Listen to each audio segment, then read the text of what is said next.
Auto pilot कितना safe? बिना driver सड़कों पर दौड़ती टेस्ला की कारें कई लोगों की मौत की वजह बनी। कंपनी कहती है टेक्नोलॉजी पूरी तरह सुरक्षित। क्या है ये पूरी बात जानते हैं। बिना ड्राइवर के चलने वाली यानी ड्राइवरलेस कार पर कई कंपनियां दुनिया में काम कर रही है। टेस्ला ने तो टेस्टिंग करके ऑटो पायलट फीचर को कार में देना शुरू भी कर दिया है।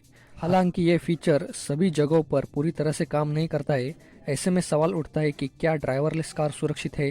टेस्ला भले ही इस फीचर को बेहतरीन बताती हो, लेकिन जिन लोगों में हादसे में मौत हुई है वो इस कंपनी को जिम्मेदार बताते हैं। दरअसल टेस्ला की कार ने कैलिफोर्निया में एक 15 साल के लड़के को टक्कर मार दी थी, जिससे उसकी मौत हो गई।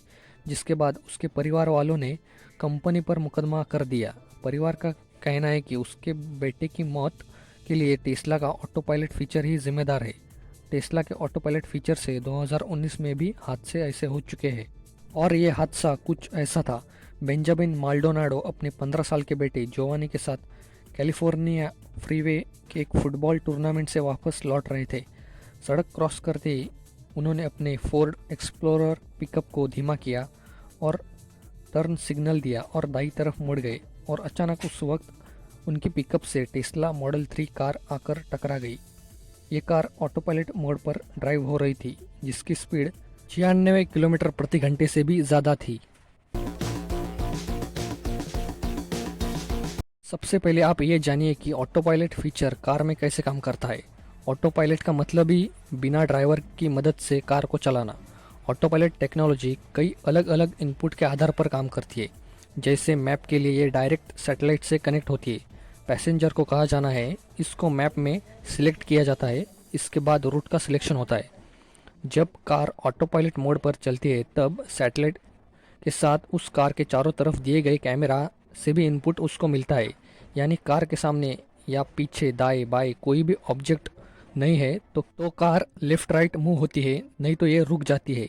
कार में कई सेंसर्स भी होते हैं जो कार को रोड और लेन में रखने में मदद करते हैं और सिग्नल को भी रीड करते हैं।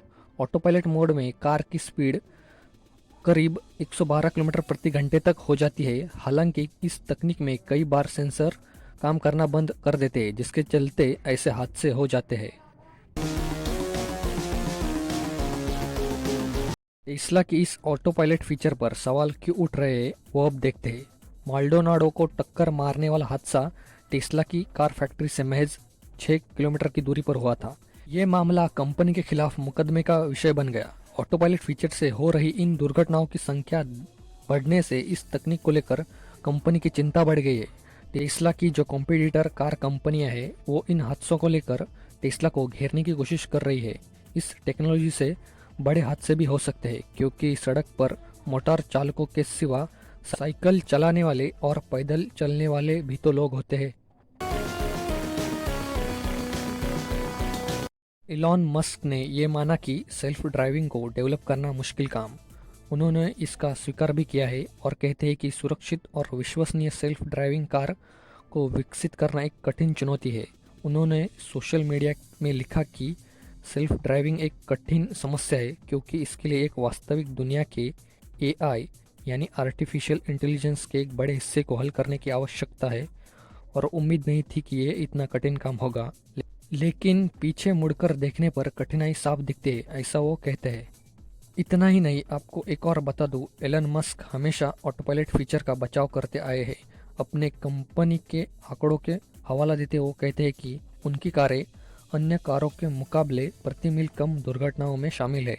और उन्होंने सोशल मीडिया पर लिखा था कि ऑटो पायलट मोड पर दुर्घटनाएं जो होती है वो दुर्लभ होती जा रही है। वो ऐसा भी कहते हैं। तो यही था कि ऑटो पायलट फीचर कितना है सेफ और टेस्ला उस पर क्या कहती है।